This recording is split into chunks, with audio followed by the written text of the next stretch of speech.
ആരിഫ് ഹുസൈൻ, കോടതിയുടെ പരിഗണനയിലിരിക്കുന്ന ഒരു വിഷയത്തിൽ സംസ്ഥാന സർക്കാരിന് എങ്ങനെ തീർപ്പ് കൽപ്പിക്കാനാവും? ഓക്കെ, ഇവിടെ ഇവിടെ നേരത്തെ സംസാരിച്ച ആളിൽ തന്നെ ഞാൻ തുടങ്ങുകയാണ്. കാരണം ഇവിടെ ഇദ്ദേഹം പറഞ്ഞു തുടങ്ങിയപ്പോൾ നൗഷാദ് എന്നോടാണോ? ഇല്ല, ശംഖു എന്തോ പറയുന്നുണ്ടായിരുന്നു. ഓക്കെ, എനിക്ക് സംസാരിക്കാലോ അല്ലേ? എന്താ ശംഖു? ഓക്കെ ഓക്കെ, ശരി. അപ്പൊ ഇവിടെ പറഞ്ഞു വന്നത് ഈ ചർച്ചയിൽ പങ്കെടുക്കുന്ന 3 പേരും അതുകൂടാതെ ആങ്കറും. ഞാൻ പറയാം, എനിക്കൊരു മിനിറ്റ് തന്നാൽ മതി. ഓക്കെ, ഇവിടെ ഇരിക്കുന്ന 3 പേരും അതുകൂടാതെ ആങ്കറും ഒരേ കാര്യം പറയുന്നു. ഇവിടെ ഇരിക്കുന്ന കേരള മഹല്ല് കോൺഫെഡറേഷന്റെ പ്രതിനിധി മാത്രമാണ് വ്യത്യസ്തമായ കാര്യങ്ങൾ പറയുന്നുള്ളൂ എന്നാണ് അദ്ദേഹം പറയുന്നത്. അത് തികച്ചും തെറ്റായിട്ടുള്ള കാര്യമാണ്.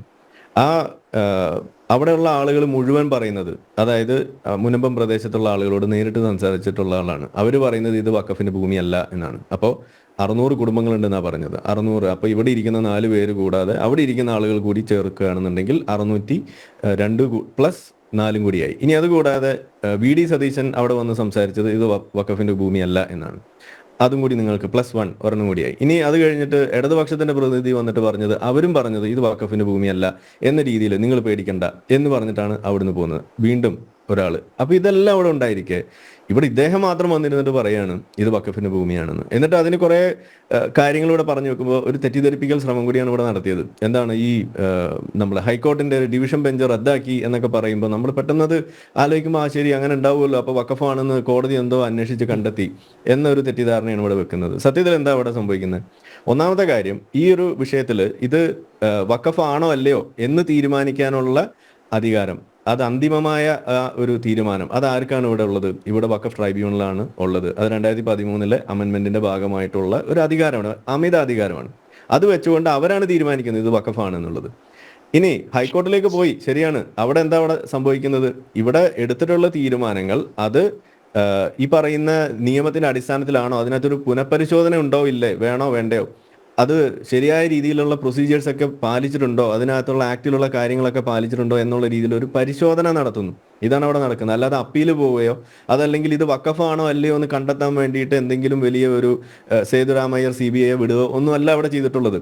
അപ്പൊ ഇവർ കൊടുക്കുന്ന ഡോക്യുമെന്റിൽ വഖഫ് ഉണ്ട്, ഓക്കെ, വഖഫ് എന്ന് ഉണ്ടെങ്കിൽ പിന്നെ ഇത് നടക്കില്ല എന്ന് പറഞ്ഞുകൊണ്ട് അവിടെ അത് നടക്കുന്നു. ഇതാണ് അവിടെ സംഭവിക്കുന്നത്. അപ്പൊ ഇവര് പ്രൊഡ്യൂസ് ചെയ്യുന്ന ഡോക്യുമെന്റ്സിൽ വഖഫ് എന്ന് എഴുതി ചേർക്കുകയും അതിന്റെ ഭാഗമായിക്കൊണ്ട് ഇത് വഖഫാക്കി മാറ്റുകയും ചെയ്യുന്ന ഒരു കൃത്രിമമായ ഒരു കൈപ്പണി എന്നൊക്കെ പറയുന്ന ഒരു സാധനം, ഇതാണ് ഇവിടെ നടക്കുന്നത്. ഇതിനെയാണ് അവിടെ നമ്മൾ എതിർക്കുന്നത്. കാരണം ഇങ്ങനെ ചെയ്യാനുള്ള അധികാരം അത് നിലവിൽ ഈ വഖഫിന്റെ നിയമത്തിന്റെ ഭാഗമായിക്കൊണ്ട് അതിന് ലഭിക്കുന്നു. അതുകൊണ്ടാണ് അതിനെ അമെൻഡ് ചെയ്യണം എന്ന് പറയുന്നത്. ഇനി ഇതെല്ലാം നമ്മൾ എക്സ്പ്ലെയിൻ ചെയ്യേണ്ടി വരുന്നതിന്റെ ഒരു ഗതികേട് നിങ്ങളൊന്ന് ആലോചിച്ച് നോക്കുക. നമ്മൾ അതാ ആദ്യം മുതലേ ചോദിക്കുന്നത്, ഇതൊന്നും പറയേണ്ട കാര്യമില്ലല്ലോ. ഇത് വഖഫാണ് എന്നുണ്ടെങ്കിൽ എന്താണ് അടുത്ത സ്റ്റെപ്പ്? 1, 2, 3 നിങ്ങൾക്ക് പറയാലോ. വഖഫ് അല്ല എന്നുണ്ടെങ്കിൽ എന്താണ് അടുത്ത സ്റ്റെപ്പ്? 1, 2, 3 അത് നിങ്ങൾക്ക് പറയാമല്ലോ. അത് നടക്കുന്നില്ല. എന്താ അതിന്റെ കാരണം വഖഫ് പറയുന്നത് വഖഫിന്റെ ആണെന്ന് ബാക്കിയുള്ള ആളുകൾ മുഴുവൻ, ഈ പറയുന്ന ഈ ടീം അല്ലാതെയുള്ള ബാക്കിയുള്ള ടീം മുഴുവൻ ഇരുന്നിട്ട് പറയുന്നു അത് വഖഫ് ആണ് അല്ല എന്നും പറയുന്നു. അങ്ങനെ വഖഫ് ആണ് എന്നും വഖഫ് അല്ല എന്നും പറയുന്ന 2 കൂട്ടം ആളുകൾ അങ്ങോട്ടും ഇങ്ങോട്ടും തിരിഞ്ഞെന്ന് പറയുമ്പോൾ ഇതിൽ പെട്ടുപോകുന്ന ആരാണ്? സാധാരണ ജനങ്ങളാണ്. ഇതിങ്ങനെ നിന്ന് പറയുന്നതുകൊണ്ടാണ് ഇത് നടക്കാത്തത്. കാരണം ഈ നിയമത്തിന്റെ ആ ഒരു ഊരാക്കുടുക്കും അത് തന്നെയാണ്. ഇനി ഇതിനെക്കുറിച്ചുള്ള കൃത്യമായ കാര്യങ്ങൾ പറഞ്ഞാൽ ഉടനെ അവിടെ എന്താ പറയാ, വർഗീയതയുടെ കാർഡും ആന ചേന ഇതൊക്കെ കൊണ്ടുവച്ചുകൊണ്ടുള്ള വർത്താനാണ് പിന്നെ ഇവിടെ നമ്മൾ കാണുന്നത്. ഇതൊന്നും ഇവിടെ ചെലവാവില്ല. ബാബറി മസ്ജിദ് പലതവണ ഇദ്ദേഹം ഉന്തി തള്ളി കൊണ്ടുവരുന്നതൊക്കെ നമ്മൾ കണ്ടു. നമുക്ക് പറയാനുള്ളത്, ഇവിടെ ഇന്ത്യ ഒരു ഇസ്ലാമിക രാജ്യമാക്കാൻ വേണ്ടിയിട്ട് നടക്കുന്ന ഒരു ടീമുണ്ടല്ലോ ഇവിടെ, പോപ്പുലർ ഫ്രണ്ട്, ഇന്ന് അവിടെ ഉണ്ടേന്ന് തിന്ന് കിടക്കുകയാണ്.